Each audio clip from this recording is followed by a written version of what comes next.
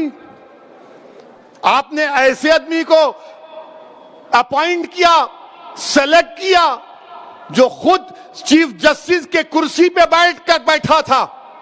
आज कह रहा है एमपी बन के अदालत में कुछ नहीं होता, रैम शैकल्ड है, गरीबों को इंसाफ नहीं मिलेगा. अरे गोगोई को क्यों बनाए मोदी जी आप? आपको कोई और नहीं मिला? क्यों मिला गोगोई? हां, मैं जानता हूं गोगोई को क्यों बनाए आप, मगर ऐसे आदमी को बनाए. अच्छा, आप देखिए, दुनिया के मशहूर constitutional expert Clark Cunningham, William Hobart ने क्या कहा था भारत के सुप्रीम कोर्ट के बारे में? The most powerful court in the world.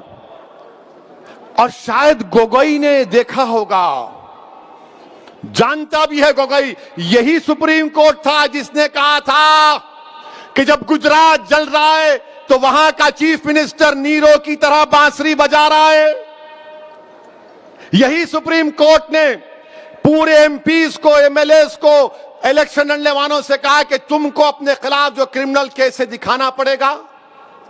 यकीनन सुप्रीम कोर्ट में कमजोरियां हैं, मगर एक साबिका चीफ जस्टिस बोलेगा आए कुछ नहीं, कोई भरोसा नहीं, कैसा होगा? और कोई कंटेम नहीं, कोई आवाज नहीं, कोई चीख पुकार नहीं, कोई टीवी पे प्रोग्राम नहीं, ना 6 बजे ना 9 बजे, कुछ नहीं, क्योंकि गोगोई उनका है और वैसी गैर है. ये इनकी सियासत है मेरे अजीज दोस्तों और बुजुर्गों. अच्छा, गोगोई ने क्या कहा? कहता है कि हमको $5 ट्रिलियन की इकोनॉमी चाहिए, मगर हमारे पास we want a 5 trillion economy but we have a ramshackle judiciary. अरे गोगोई, जुडिशरी अदलिया का काम इकोनॉमी को चलाना नहीं है. जुडिशरी का काम इंसाफ दिलाना है, इंसाफ. जुडिशरी का काम यह नहीं है $5 ट्रिलियन इकोनॉमी 20% हो जाए, 10% जीडीपी हो जाए. जुडिशरी का काम इंसाफ दिलाना है.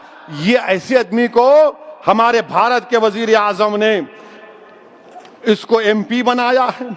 अच्छा, और एक बात हम ये पूछना चाह रहे गोगोई साहब से, आप जब बैठे थे आपने जुडिशरी को अनशैकल करने के लिए क्या किया? आपने कुछ तो किया होगा ना? नहीं, कुछ नहीं.